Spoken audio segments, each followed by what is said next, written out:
Kembali di Breaking News pemirsa dan untuk membahas terkait dengan penembakan yang mengenai calon presiden Amerika Serikat Donald Trump, kita sudah terhubung dengan pengamat hubungan internasional Universitas Pajajaran, Teguh Reza Shah. Selamat pagi Pak Reza, apa kabar?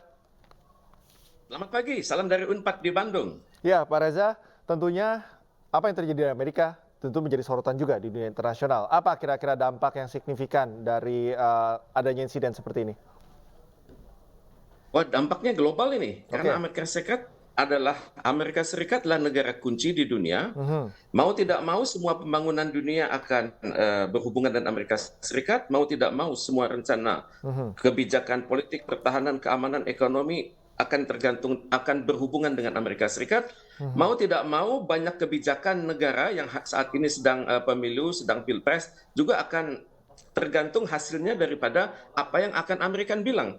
Jadi setidaknya hal ini mengingatkan saya bahwa sudah bertambah daftar Presiden Amerika Serikat yang tertembak. Mhm. Misalnya Abraham Lincoln tahun 1865, kemudian James Garfield tahun Oke. 1881, kemudian William McKinley tahun 1911, Mhm. dan John F. Kennedy tahun 1963.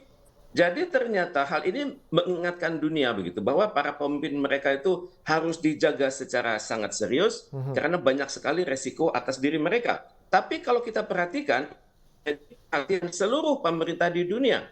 Karena mereka melihat Amerika Serikat yang adik kuasa, yang punya CIA, Central Intelligence Agency, itu ternyata nggak hebat-hebat amat gitu. Mereka tidak bisa mendeteksi bagaimana potensi serangan dari luar negeri. Mhm. Kemudian mereka juga memiliki FBI, Federal Bureau of Investigation, yang ternyata tidak bisa mengantisipasi bagaimana kondisi di dalam negeri yang mendukung ataupun tidak mendukung keamanan pers. Jadi hal ini sangat menarik. Saya pikir kejadiannya akan menjadi revolusi tahanan keamanan dari banyak negara di seluruh dunia. Dan untuk itu kita juga benar harus nunggu beberapa jam ya, Mhm. karena biasanya dalam kondisi seperti ini energi Amerika Serikat itu akan terfokus. Siapa pelakunya, bagaimana cara mereka melakukannya, dan tentu saja akan banyak versi. Betul Mhm. tadi dikatakan oleh narasumber perlu setidaknya 3 hari untuk membuktikan. Karena hal ini bisa berarti kalau ditafsirkan secara media bisa berarti upaya berbagai kalangan untuk menaikkan reputasi Trump. Sehingga Mhm. pada saat reputasi partai Trump menaik, maka reputasi partai lawan akan menurun. Oke. Tapi Oke. bagaimanapun juga kita harus menunggu hasil investigasi karena bila sekiranya Trump bisa pulih dengan cepat, maka reputasi dia yang saat ini sedang biasa-biasa landai akan naik pelan-pelan, dan tahu-tahu mendadak pulih itu akan naik secara dahsyat sedemikian rupa. Jadi Mhm. memang kita harus menunggu beberapa paling tidak 24 jam atas investigasi ini. Oke, tadi menarik Pak Reza, kalau misalnya memang mengorbankan kepercayaan internasional demi urusan politik internal, apakah nanti recovery-nya tidak akan mudah? Apakah akan sulit nanti recovery ke dunia internasionalnya? Ataukah memang ini hal yang sudah dihitung oleh pihak Demokrat ataupun pihak Republik, Pak Reza?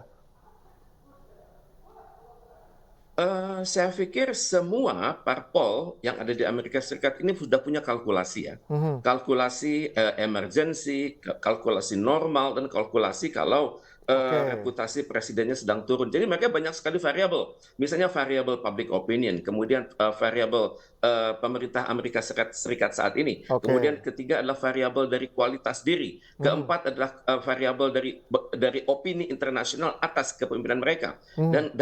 Dan yang namanya kesehatan itu akan menjadi variabel tersendiri.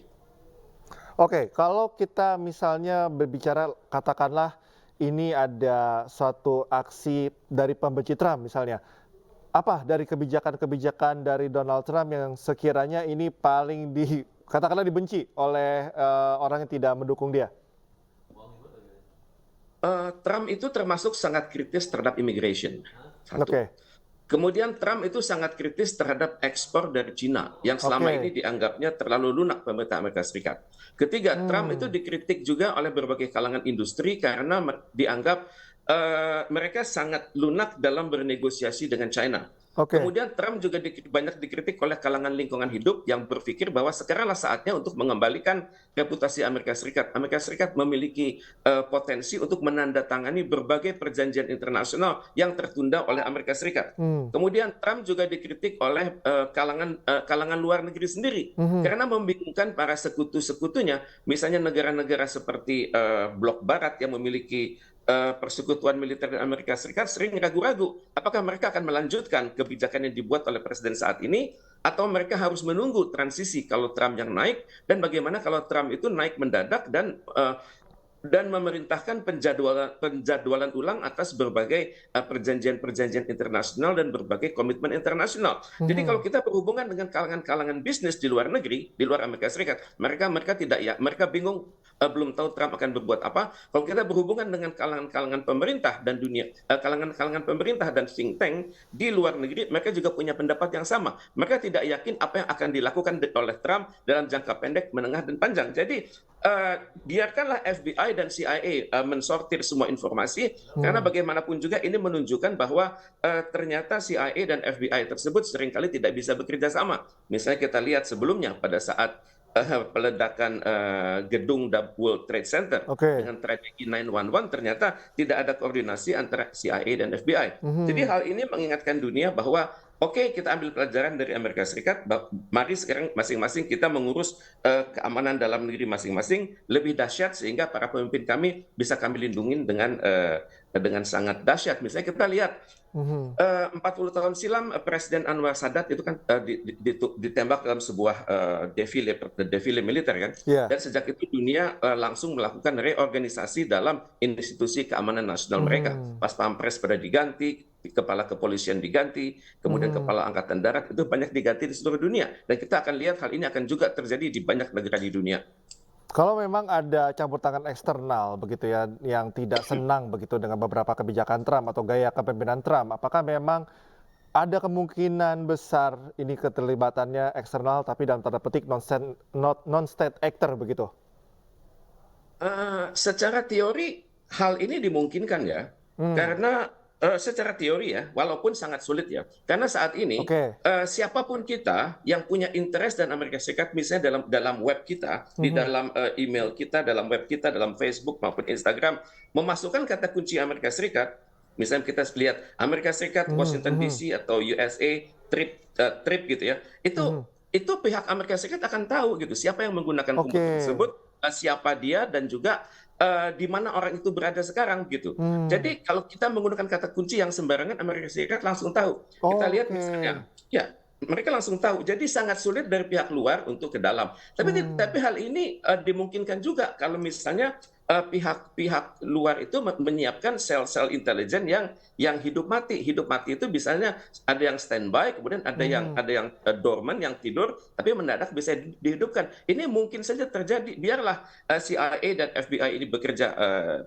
bekerja mandi keringat siang malam untuk menjawab kredibilitas mereka sendiri karena dampaknya akan sangat besar. Ini akan banyak Mhm. bursa saham yang goncang, kemudian akan banyak perjanjian internasional yang ditunda dulu begitu. Oke. Kemudian akan juga banyak komitmen-komitmen Amerika Serikat eh, yang dipertanyakan oleh mitra-mitranya di level bilateral, regional, dan level global. Dan juga Hmm. terutama sekali di PBB, mereka akan berpikir, kalau nanti Trump yang naik, dan Trump ini tidak populer di dalam negeri, Trump Mhm. ini sangat tidak disukai oleh masyarakatnya, maka kemungkinan besar Trump ini mungkin bisa jatuh. Tapi kalau sekiranya Biden yang bertahan, mungkin juga ada pertanyaan, apakah tidak mungkin hal yang sama juga akan ditujukan kepada Biden, dan dia lebih sepuh daripada Trump. Jadi saya pikir 12 jam ke depan ini akan sangat kritis bagi pemerintah Amerika Serikat. Maka media Mhm. massa akan sangat sibuk dan juga kalau kita misalnya mencet di dalam Google Oke. Donald Trump Mhm. per setengah jam terakhir itu maka informasi soal ini akan lebih dari 500 miliar. Iya, Jadi oke, jangan betul main-main sekali, dengan betul, Amerika heeh. Serikat, jangan main-main dengan kejadian ini. Baik. Oke, oke, Pak Reza, tadi Anda mengatakan bahwa, wow, orang-orang mungkin memandang canggih CIA, tapi ternyata juga ada melengnya juga gitu. Memang sistemnya kah yang memang, oh ternyata nggak secanggih itu, atau memang sorotan atau apa ya, pusaran semua kepentingan tuh menuju ke Amerika Serikat sehingga ya CIA akhirnya kebobolan sendiri gitu. Saya pernah membahas hal ini ya Hmm. secara khusus di Amerika Serikat tahun 2000, 3 bulan setelah kejadian WTC ya. Itu saya mendapat informasi bahwa FBI dan CIA ternyata punya missing link begitu ya. Dan itu yang pertama, dan yang kedua namanya domestic security mereka ternyata juga punya kelemahan gitu. Jadi dalam hal itu kita membahas apa-apa yang membuat Amerika Serikat itu rawan. Misalnya, seseorang bisa menjadi pembunuh kalau punya misi. Tapi seseorang juga bisa punya niat menjadi pembunuh itu kalau misalnya dia menghadapi tekanan psikologis dan pada saat sedang goyang tersebut mendapat indoktrinasi yang sedemikian rupa. Kami juga sudah membahas di internal security Amerika Serikat saat itu bahwa seseorang bisa saja menjadi pembunuh kalau misalnya dia mendapat telepatik dari orang yang lain berada di sekitarnya untuk melakukan itu. Jadi Amerika Serikat terus terang pada tahun 2002-2003 itu sangat mengandalkan hardware dan lupa begitu bahwa ada dimensi-dimensi psikologis yang bisa membuat seseorang ataupun sekumpulan orang untuk melakukan tindakan-tindakan yang sangat berat seperti ini. Oke, Pak Reza, tahan dulu. Siap, Kita akan melanjutkan perbincangan, Pak Reza. Banyak informasi penting siap. yang akan kita gali bersama Pak Reza. Kita akan melihat dulu bagaimana suasana terkini. Pemirsa di Pennsylvania, kita melihat ini adalah gambar dari udara, di mana ada sejumlah ambulans yang, ya kita melihat ini kejadian kembali. Kita akan segera menuju ke tim VOA. Ada rekan Nova Purwadi di sana. Nova, bisa Anda kabarkan bagaimana informasi terkini dari insiden penembakan dari Donald Trump? Ya, jika kejadian di Pennsylvania ini adalah di Butler County yang berada tak jauh dari kota Pittsburgh, salah satu kota terbesar di Pennsylvania, negara bagian di pantai timur Amerika Serikat. Yang di sana juga ada Philadelphia yang banyak warga Indonesianya, tapi ini lebih dekat kepada Pittsburgh. Kejadiannya baru beberapa jam lalu dan penyelidikan masih awal, sangat-sangat awal. Banyak detailnya masih belum bisa dikonfirmasi, tapi yang bisa dikonfirmasi dari kepolisian di Butler County adalah terjadi penembakan, setidaknya satu dari peserta kampanye meninggal dunia.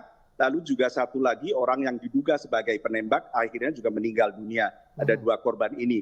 Tentang motif dan lain-lainnya masih diselidiki. Presiden Joe Biden dijadwalkan mungkin saat ini juga sedang berpidato, sedang mengadakan jumpa pers merespons kejadian ini. Dan sebelumnya Presiden Joe Biden dalam pernyataannya yang juga diunggah lewat Twitter atau X juga mengatakan keprihatinannya atas kejadian ini dan berharap agar Donald Trump segera pulih dan dia juga mengajak seluruh rakyat Amerika Serikat untuk bersatu untuk mengutuk kejadian ini karena katanya tidak ada tempat bagi aksi kekerasan dalam perpolitikan Amerika, Cikal. Iya Nova, kalau kita ingin tahu bahwa bagaimana sebetulnya peta politik di Amerika Serikat begitu. Apakah memang Pennsylvania itu adalah wilayah cukup rawan dan secara elektoral bagaimana head to head-nya ini antara Demokrat dan juga Republik? Ya, Pennsylvania ini adalah negara bagian yang cukup menarik. Ada satu pepatah yang sangat dikenal di Amerika Serikat dalam perpolitikan Amerika.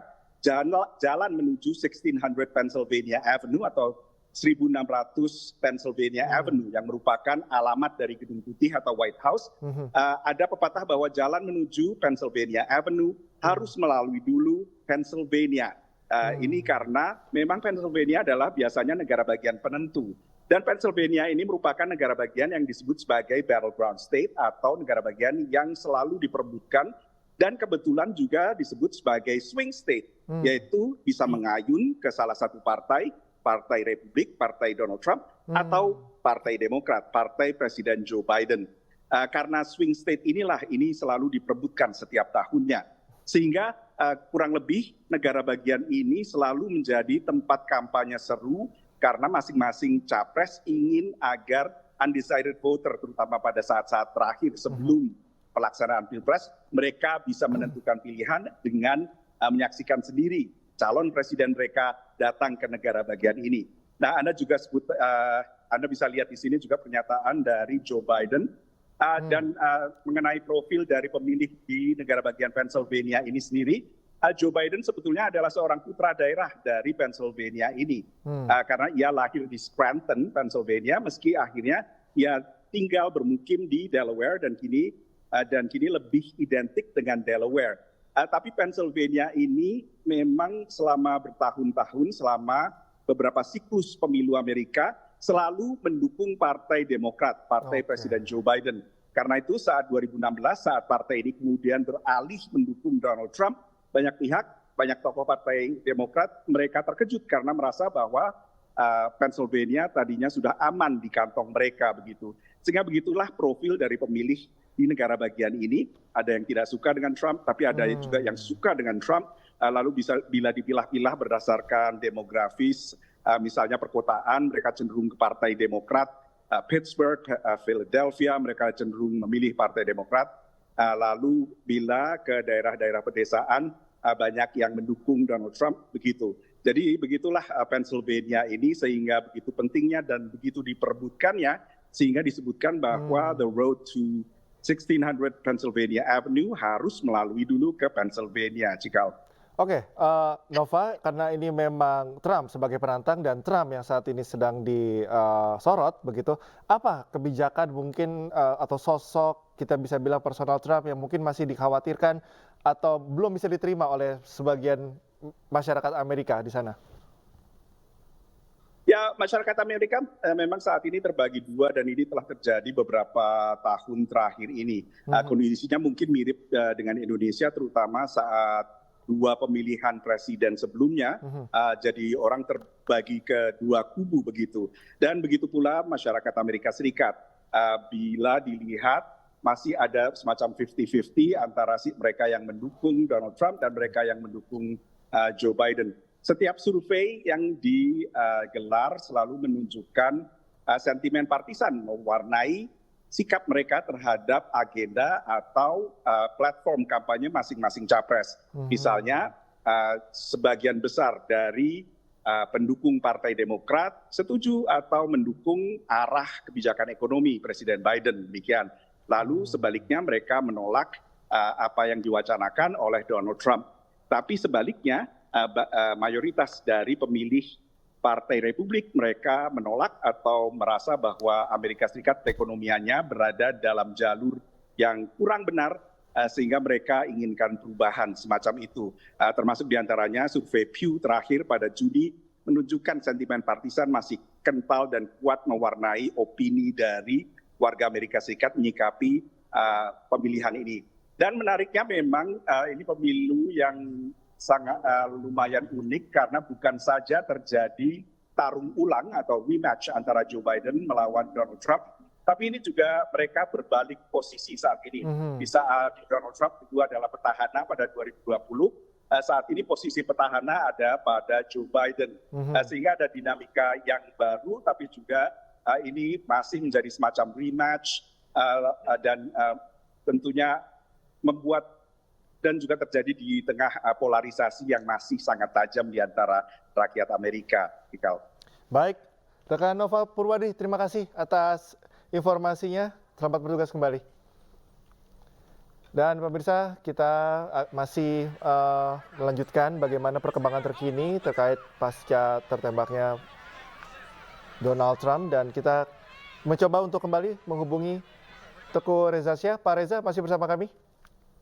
Siap, selamat pagi. Terima kasih Pak Reza. Pak Reza, tadi kita lanjutkan perbincangan tadi, sudah dapat pelaporan dari rekan Nova Purwadi bahwa memang ada kecenderungan begitu ya, masyarakat Amerika saat ini masih menimbang-nimbang. Tapi kalau kita lihat sejarah bagaimana politik di Amerika Serikat, apakah memang cenderung dinamikanya stagnan sama, ataukah memang ada perubahan-perubahan yang cukup ekstrim di tiap kontestasi politik? Baik. Kita sangat beruntung ya mendapat penjelasan langsung dari Nova di Amerika Serikat ya. Memang pemilu itu membelah masyarakat ya ke dalam yang pro maupun yang kontra atas pemerintah. Tapi pada saat yang sama, bila kita meneliti secara lebih mendalam, itu akan masih ada segmen-segmen tertentu yang biasanya belum ditanya begitu. Misalnya, Hmm. apakah mereka benar-benar swing voters? Kemudian, apakah tidak mungkin Anda akan mengubah keputusan Anda misalnya beberapa jam sebelum pencoblosan? Mhm. Kemudian juga, apakah tidak mungkin Anda mengubah pilihan Anda, misalnya pada saat Anda melihat bahwa mayoritas di wilayah pencoblosan itu ternyata bukanlah orang-orang Anda, tapi mereka yang berpikiran sangat sempit misalnya. Mhm. Jadi hal ini menunjukkan bahwa perlu penelitian lebih mendalam atas masyarakat Amerika Serikat sendiri.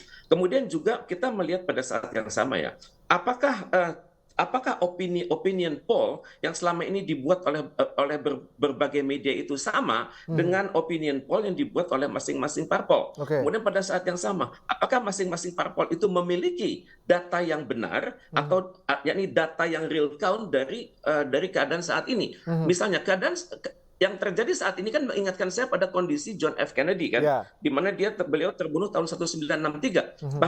Bahkan kendaranya terbuka begitu. Mhm.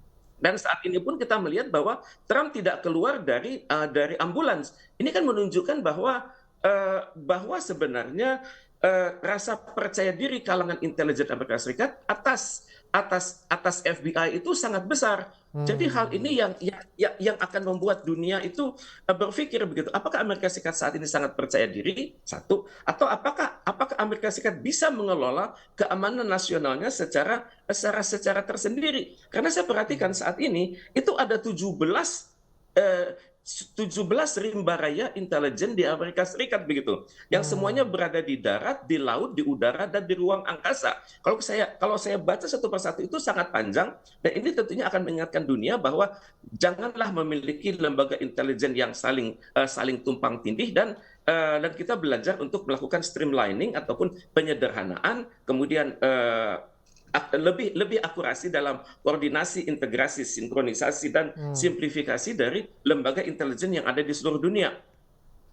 Dan untuk itu ya, secara tidak langsung ya, hal ini akan menaikkan reputasi Trump karena akan ada swing voters yang lain, yaitu mereka yang mendadak bersimpati pada Donald Trump. Kemudian mereka yang bersimpati pada Kementerian Mhm. Kesehatan Amerika Serikat. Mhm. Kemudian mereka yang bersimpati kepada keluarga Donald Trump. Jadi akan terjadi, kalau kita cek secara lebih mendalam, akan terjadi perubahan dalam kecenderungan di Amerika Serikat saat ini. Karena ini Hmm. agak aneh, tertembak di daerah Pennsylvania, di Iya. mana ini adalah wilayah Partai Demokrat dan tempat Joe Biden tumbuh berkembang gitu. Tentunya hal ini akan membuat sebagian masyarakat berpikir, kenapa kejadiannya di daerah lawan? Kenapa kejadiannya di daerah Joe Biden? Jadi kalangan Demokrat dan kalangan Republik saat ini akan sedang gundah gulana hati mereka gitu. Dan untuk itu saya pikir biarlah CIA dan FBI saat ini untuk memastikan apakah ini kejadiannya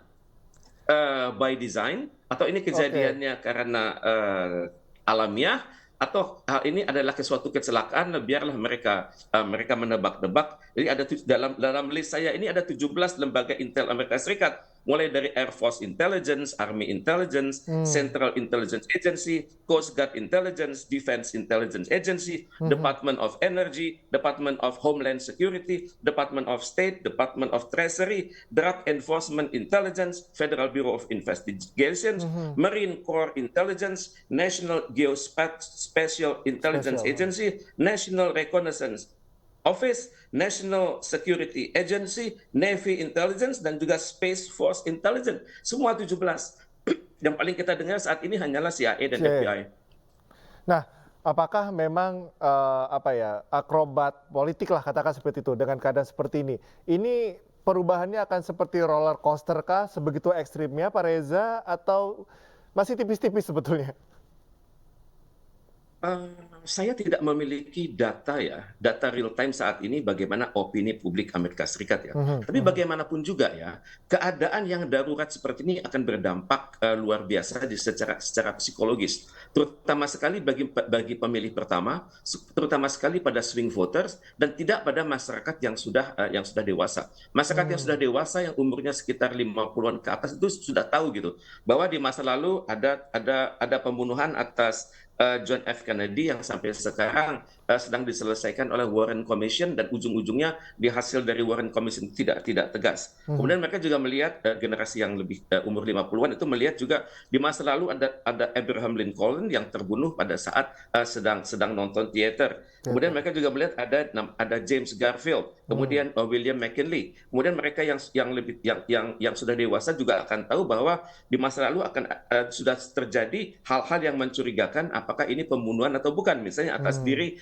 Zachary Taylor tahun 1850 dan Warren Harding tahun 1923. Tapi kan kita berhadapan dengan suatu generasi Amerika Serikat, adalah generasi media sosial, generasi milenial yang kemungkinan besar mereka itu punya amnesia sejarah. Mereka hanya melihat keadaan saat ini. Jadi kalau misalnya generasi Amerika Serikat yang umurnya 25-an, mereka tahu, mereka pernah berada di bawah pemerintahan Trump, mereka pernah berada di pemerintahan Biden, dan mereka sudah tahu persis begitu bagaimana kondisi kedua tokoh ini. Kemudian juga yang kita perlu cek juga adalah para pemilih pertama ya. Para pemilih pertama ini biasanya lebih peka akan informasi dan biasanya mereka itu memiliki jaringan informasi yang tersendiri di kalangan orang-orang seusia mereka. Jadi walaupun TikTok itu dilarang maupun tidak dilarang, tapi tentunya hal ini akan mengubah citra mereka. Misalnya ada generasi muda yang selama ini cenderung mendukung kebijakan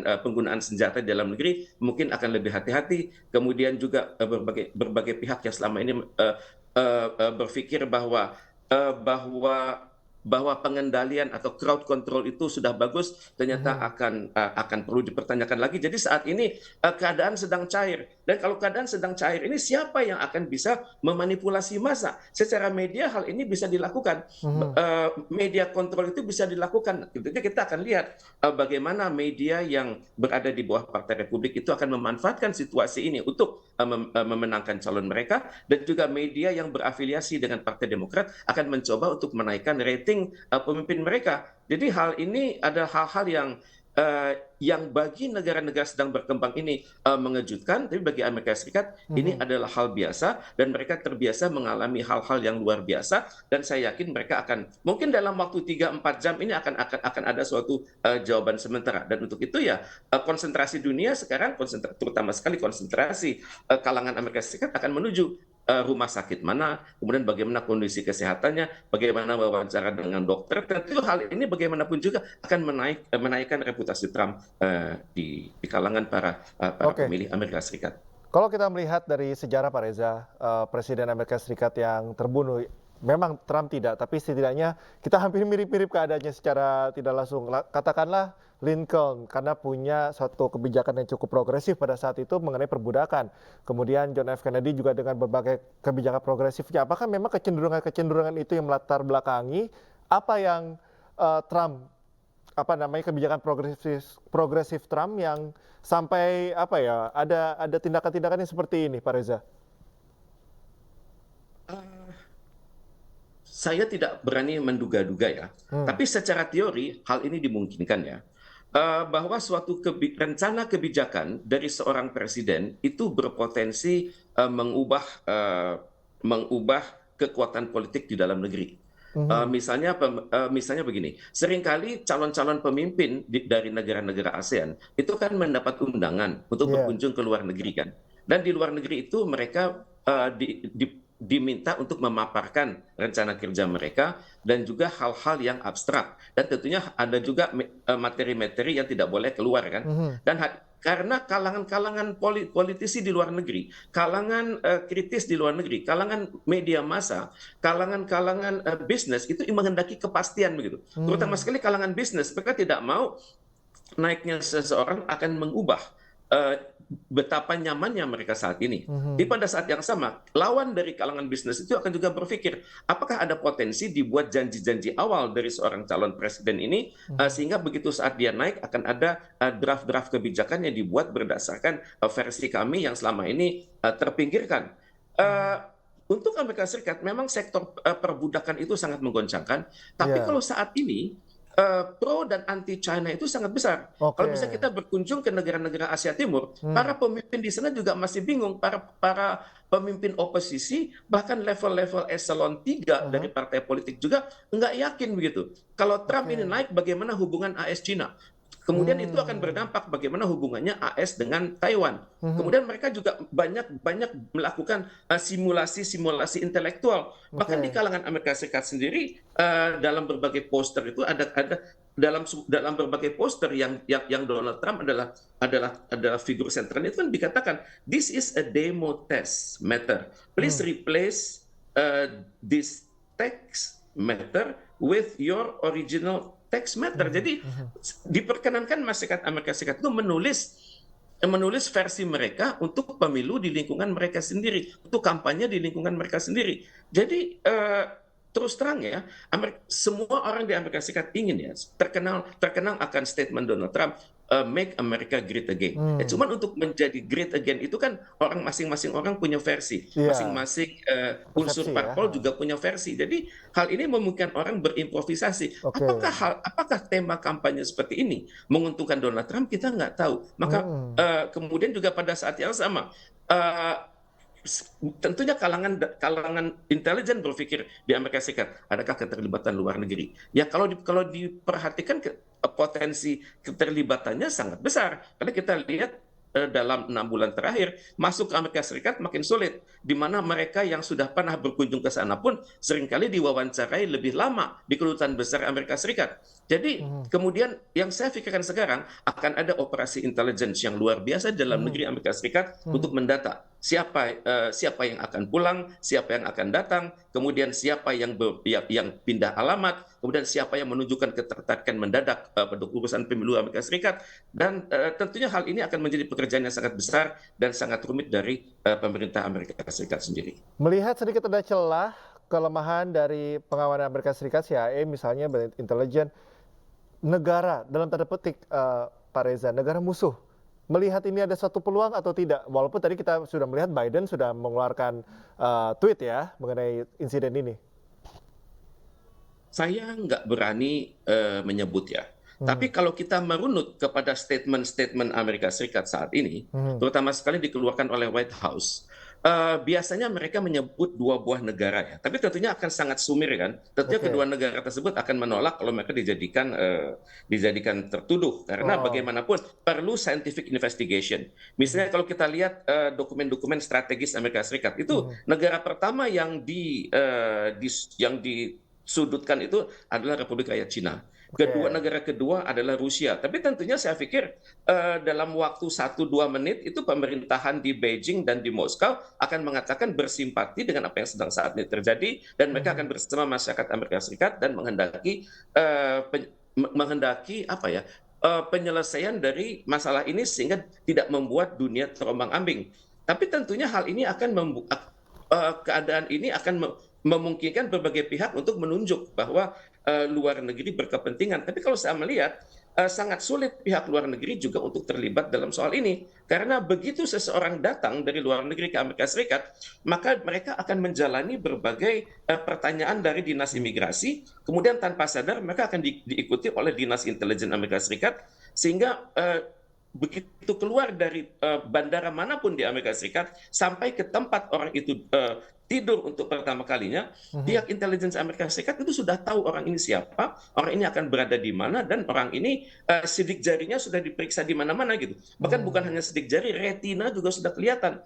Jadi dalam waktu 1 jam ini, intelijen Amerika Serikat akan bisa menseleksi, akan bisa mensortir informasi yang miliaran itu menjadi suatu misalnya perkiraan siapa pelakunya dari luar negeri kira-kira. Kemudian dengan siapa mereka berpotensi bekerja sama di dalam negeri. Kemudian kalau misalnya kita melihat ya, ini kejadian di wilayah Pennsylvania. Tentunya kan satelit Amerika Serikat dan drone Amerika Serikat, jalur-jalur komunikasi darat itu sudah tahu persis siapa yang memainkan handphone pada saat itu. Kemudian bagaimana pergerakan orang pada saat itu. Kemudian kantor-kantor mana yang mendadak menghidupkan listrik saat itu, dan kantor-kantor mana yang mendadak frekuensi komunikasinya berkembang sangat dahsyat pada saat itu. Ini kan tentunya menjadi variabel-variabel yang akan menjadi penelitian dari Central Intelligence Agency dan juga Federal Bureau of Investigation Amerika Serikat. Tapi bagaimanapun 3 jam ini adalah saat yang sangat kritis. Dinas intelijen akan bekerja dengan sangat dahsyat. Kemudian Kementerian Kesehatan juga akan bekerja dengan sangat dahsyat memulihkan Trump. Dan syukur-syukur ini bukan tembakan yang mematikan, tapi tembakan yang lecet, begitu ya. Tapi bagaimanapun juga selecet-lecetnya sebuah tembakan itu terbukti sudah menaikkan reputasi Trump sekian kali lipat di dalam negeri.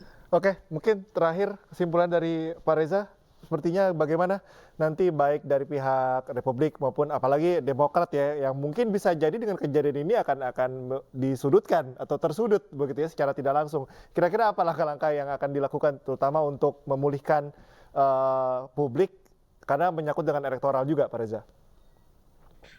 Saya yakin ya dengan sistem manajemen Amerika Serikat, di mana apapun keputusan mereka itu berbasis riset ya. Memang ada keputusan-keputusan yang meleset di masa lalu ya. Tapi saya pikir mereka akan benar-benar meneliti hal ini. Akan terjadi koordinasi yang luar biasa di dalam negeri Amerika Serikat. Lembaga intelijen akan bekerja sama satu sama lain. Nanti 17 itu akan hanya pecah pada Central Intelligence Agency, kemudian Federal Bureau of Investigation, dan juga selanjutnya adalah Homeland Security. Kemudian juga mereka akan benar-benar memberikan suatu pendalaman sehingga dalam waktu 3 jam ini akan ada suatu statement awal dari White House. Jadi saya pikir lebih baik kita semua saling menunggu. Pada saat yang sama dunia sudah belajar. Ternyata mengamankan seorang kepala negara itu energinya luar biasa. Luar biasa energi yang harus dikerahkan ya. Jadi sangat berat memang tugasnya Pak Reza. Terima kasih atas informasinya dan kesediaan waktunya bersama kami Pak Reza. Terima kasih sekali lagi. Sehat selalu Pak Reza.